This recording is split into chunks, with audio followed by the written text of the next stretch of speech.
दोस्तों, क्या आप 25, 26 और 26 तारीख में नए टैक्स सिस्टम में जानने की सोच रहे हैं? ठहरिए, ये फैसला लेने से पहले आपको यह जानना ज़रूरी है कि आप किन डिडक्शन को नहीं ले सकते हैं और किन डिडक्शन को क्लेम कर सकते हैं नई टैक्स रेजीम में। इस वीडियो में हम आने वाले असेसमेंट ईयर के लिए नए टैक्स सिस्टम में मिलने वाली डिडक्शन की लिस्ट को समझेंगे, ताकि आप अच्छे से अपना टैक्स सेव कर सकें और सही विकल्प चुन सकें।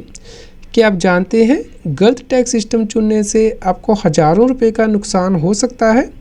नए टैक्स सिस्टम में हाल ही में बहुत बड़े बदलाव हुए हैं, इसलिए डिडक्शन को समझना बहुत ज़रूरी है ताकि आप सही फैसला ले सकें और असेसमेंट ईयर 25, 26 और 26 तारीख के लिए अपनी सही टैक्स प्लानिंग कर सकें, ताकि आप अपनी जेब में ज़्यादा पैसा बचा सकें। नए टैक्स सिस्टम को समझना मुश्किल हो सकता है, पर इम्पॉसिबल नहीं है। और जब बात पैसे की आती है तो आप कुछ टाइम तो निकाल ही सकते हैं इस वीडियो को पूरा देखने के लिए। तो चलिए समझते हैं कि कौन सी डिडक्शंस आपको नई टैक्स रेजीम में मिलेंगी और कौन सी नहीं मिलेंगी। रेगुलर अपडेट के लिए CS Satbir Singh YouTube channel subscribe कर लें और नोटिफिकेशन बेल भी प्रेस कर दें। दोस्तों, नए टैक्स सिस्टम से रिलेटेड लोगों को लगता है कि डिडक्शन नहीं मिलती है नई टैक्स रेजीम में, लेकिन ऐसा नहीं है। गवर्नमेंट ने नई टैक्स रेजीमों को बहुत बार चेंज किया है और बहुत सी डिडक्शंस हैं जो कि अलाउ भी की गई हैं, जिसके बारे में कि इस वीडियो में डिस्कशन करेंगे। तो आप इस वीडियो को अंत तक ज़रूर देखें और सभी लोगों के साथ शेयर भी करें। यदि अभी तक आपने हमारे व्हाट्सएप चैनल को सब्सक्राइब नहीं किया है तो QR कोड आपकी स्क्रीन पे दिया गया है, स्कैन कर लीजिए ताकि आपको इनकम टैक्स के रेगुलर अपडेट आपके मोबाइल पे ही मिलते रहे। इसका लिंक कमेंट में पिन किया गया है, उस पर क्लिक करके भी आप हमारे व्हाट्सएप चैनल को ज्वाइन कर सकते हैं। तो दोस्तों, आपको नई टैक्स रेजीम से रिलेटेड जो डिडक्शंस हैं वो कौन सी मिलेगी, इसकी लिस्ट हमने अपनी वेबसाइट पे पब्लिश कर दी है, ताकि आपको नोट्स ना बनाने पड़े और आप इस आर्टिकल को ऑनलाइन रेफ़र कर सकते हैं। इसका लिंक भी मैंने कमेंट में पिन कर दिया है। तो चलिए समझते हैं कि कौन सी डिडक्शन आपको नई टैक्स रेजीम में भी मिलेंगी। नई टैक्स रेजीम में भी आपको डिडक्शन मिलेंगी असेसमेंट ईयर 25, 26 और 26 तारीख में। तो इसके लिए इनकम टैक्स एक्ट से रिलेटेड जो कंपैरिजन है वो हमने यहाँ पे शो कर दी है। जैसे कि ओल्ड टैक्स रेजीम भी आप ऑप्ट कर सकते हैं या फिर न्यू टैक्स रेजीम भी आप ऑप्ट कर सकते हैं। ये हर टैक्स पेयर के पास ऑप्शन रहेगी। यदि उसकी बिजनेस एंड प्रोफेशन से इनकम नहीं है, यदि उसकी बिजनेस एंड प्रोफेशन से इनकम है और वो ओल्ड रेजीम ऑप्ट कर लेता है, तो उस केस में नई रेजीम ऑप्ट नहीं कर सकता है, सिर्फ एक ही बार वो स्विच कर सकता है। तो यहाँ पे आप देख सकते हैं कि जो स्टैंडर्ड डिडक्शन है सैलरी से, वो ओल्ड रेजीम यदि आप लेंगे तो 50,000 की मिलेगी, और यदि आप नई रेजीम लेंगे तो 75,000 रुपीज़ की स्टैंडर्ड डिडक्शन हर सैलरीड एम्प्लॉय को मिलेगी या फिर पेंशनर को मिलेगी। दोस्तों, इसके अलावा जो लीव ट्रैवल की कंसेशन वो आपको नहीं मिलेगी नई टैक्स रेजीम में। हाउस रेंट अलाउंस आपको नहीं मिलेगा, चिल्ड्रन एजुकेशन अलाउंस की डिडक्शन नहीं मिलेगी, हॉस्टल एक्सपेंडिचर अलाउंस की डिडक्शन भी नहीं मिलेगी। ऑफिशियल एंड पर्सनल अलाउंस जो आपको मिलते थे अदर देन जो प्रिस्क्राइब्ड होते हैं, उसके डिडक्शन आपको नई रेजीम में नहीं मिलती, ओल्ड में ही मिलती है। इसके अलावा MPs MLA को जो अलाउंस मिलते हैं वो भी नई रेजीम में नहीं मिलते हैं। एंटरटेनमेंट अलाउंस की आपको डिडक्शन नई रेजीम में नहीं मिलती। प्रोफेशनल टैक्स की भी कोई डिडक्शन नहीं मिलती है। यदि आपने हाउसिंग लोन लिया है और प्रॉपर्टी सेल्फ ऑक्यूपाई की है, रेंट पे नहीं दी है, तो उसकी डिडक्शन भी आपको नई रेजीम में नहीं मिलती है। नई रेजीम में यदि आपने प्रॉपर्टी रेंट पे दी है तो होम लोन लिया हुआ है, उसके इंटरेस्ट की डिडक्शन आपको मिलेगी, जिसे कि हम नीचे समझेंगे। इसके अलावा हेल्थ इंश्योरेंस प्रीमियम आपने पे किया है तो उसकी डिडक्शन भी नई रेजीम में नहीं मिलती है। इसके अलावा 80C से 80U की जो डिडक्शंस होती हैं, जैसे कि LIC PPF टैक्स, वो आपको नहीं मिलती हैं। लेकिन जो डिडक्शन यहाँ पे मिलेंगी वो हमने नीचे डिस्कस की है, तो वो हम अभी नीचे डिस्कस करेंगे इस आर्टिकल के अंतर्गत ही। इसके अलावा यदि आपका हाउस प्रॉपर्टी से लॉस जाता है तो आप सेटअप नहीं कर सकते हैं दूसरी इनकम से नई टैक्स रेजीम में। इसके अलावा जो किसी और लॉ के अंतर्गत भी आपको कोई डिडक्शन है तो वो नई रेजीम के अंतर्गत नहीं मिलती है, पुरानी रेजीम में ही मिलती है। दोस्तों, नई टैक्स रेजीम में आपका जो ट्रांसपोर्ट अलाउंस होता है वो एग्जम्प्ट रहता है स्पेशली एबल्ड पर्सन का। इसके अलावा जो कन्वीनियंस अलाउंस होता है जो कि अपने इनकर करते हैं अपने एम्प्लॉयमेंट के पर्पज़ से, वो आपको अलाउड रहता है, वो आपकी इनकम में क्लब नहीं होता है। इसके अलावा टूर ट्रैवल एंड ट्रांसफ़र के रिगार्डिंग आपको जो अलाउंस मिला है वो भी आपका एग्जम्प्ट रहेगा, वो टैक्सेबल नहीं होगा नई रेजीम में भी। इसके अलावा ऑफिशियल पर्पज़ के लिए जो परक्विजिट रिसीव किए गए हैं वो टैक्सेबल नहीं होते हैं। इसके अलावा यदि आपकी वॉलंटरी रिटायरमेंट से रिलेटेड कोई पैसा मिला है या लीव इन कैशमेंट आपको मिली है, ग्रेच्युटी मिली है, वो नई टैक्स रेजिम में भी आपका एग्जम्प्ट रहता है, टैक्सेबल नहीं होता है। और आपको 50,000 रुपीज़ का यदि गिफ्ट मिलता है वो भी टैक्सेबल नहीं होता नई रेजिम में, वो भी टैक्स फ्री रहता है। तो दोस्तों नई रेजिम में जो डिडक्शन मिलती हैं वो है नेशनल पेंशन स्कीम की और अग्निवीर कॉर्पस फंड की। नेशनल पेंशन स्कीम यदि आप देखते हैं तो इस स्कीम के अंतर्गत दो प्रकार के कंट्रीब्यूशन होते हैं, एक होता है एम्प्लॉय कंट्रीब्यूशन, एक होता है एम्प्लॉयर कंट्रीब्यूशन। जो कंट्रीब्यूशन एम्प्लॉयर के द्वारा की जाएगा उसकी डिडक्शन आपको नई टैक्स रेजिम में मिलेगी, और ये डिडक्शन गवर्नमेंट ने 14% कर दी है। सैलरी प्लस के अंतर्गत जो डेफिनेशन है बेसिक और डीएनएस अलाउंस का 14%, पहले प्राइवेट एम्प्लॉय को 10% मिलता था, लेकिन अब फाइनेंशियल ईयर 24-25 यानी कि assessment year 25-26 onward 14% of the basic plus DA का जो होगा वो आपका जो है इस डिडक्शन के तौर पे मिलेगा नई टैक्स रेजिम में भी। तो इसके लिए हमने यहाँ पे कैलकुलेशन भी समझा दी है। मान लीजिए आपकी सैलरी जो है वो 10 लाख रुपया है पर एनम और आप नॉन गवर्नमेंट एम्प्लॉई है, यहाँ पे आपका खुद का कंट्रीब्यूशन मान लीजिए 50,000 का है, लेकिन एम्प्लॉयर का कंट्रीब्यूशन 15% ऑफ सैलरी है यानी कि 1,50,000 है 10 लाख की सैलरी के ऊपर। तो यहाँ पे मैक्सिमम डिडक्शन कितनी मिलेगी नई टैक्स रेजिम में?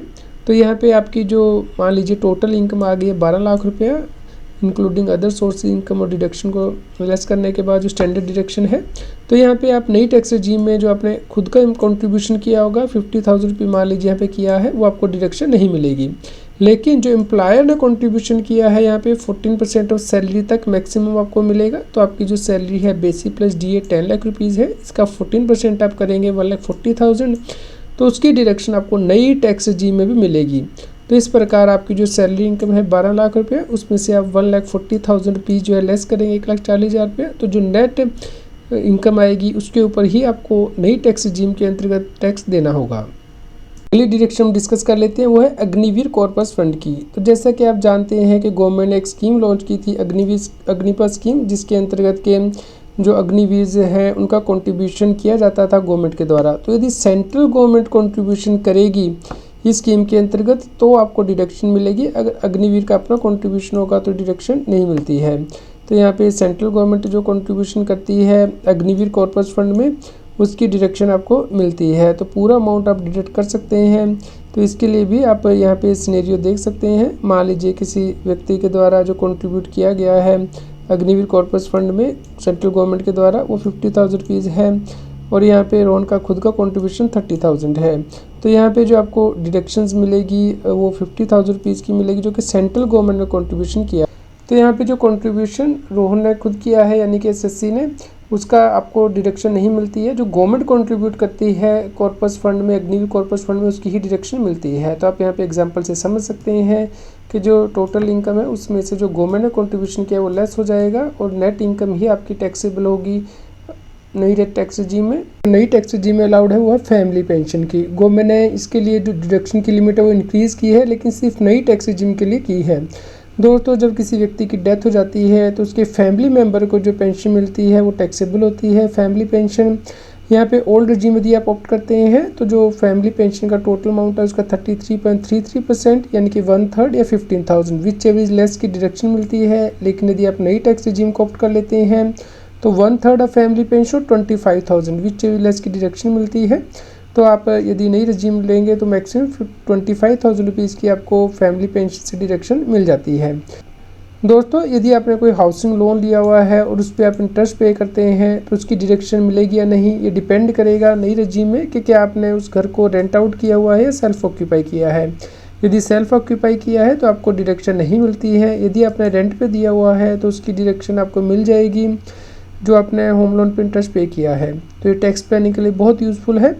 मान लीजिए आपकी बिजनेस इनकम है और रेंटल इनकम है और आपने होम लोन पे इंटरेस्ट पे किया 1,50,000 का, तो पहले आप स्टैंडर्ड डिडक्शन लेस करेंगे रेंटल इनकम से 3 लाख में से 30%, और उसके बाद आप ये 1,50,000 का जो अपने होम लोन पे इंटरेस्ट पे किया है वो लेस कर देंगे।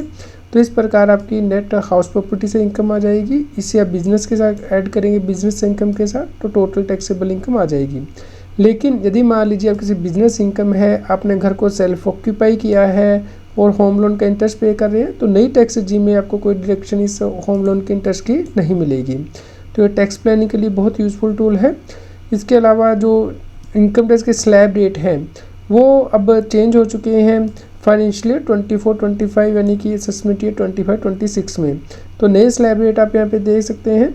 3 लाख रुपीज़ तक की इनकम पे कोई टैक्स नहीं लगेगा। 3 लाख से 7 लाख रुपीज़ तक की इनकम पे 5% है। 7 लाख से 10 लाख तक की इनकम पे 10% है।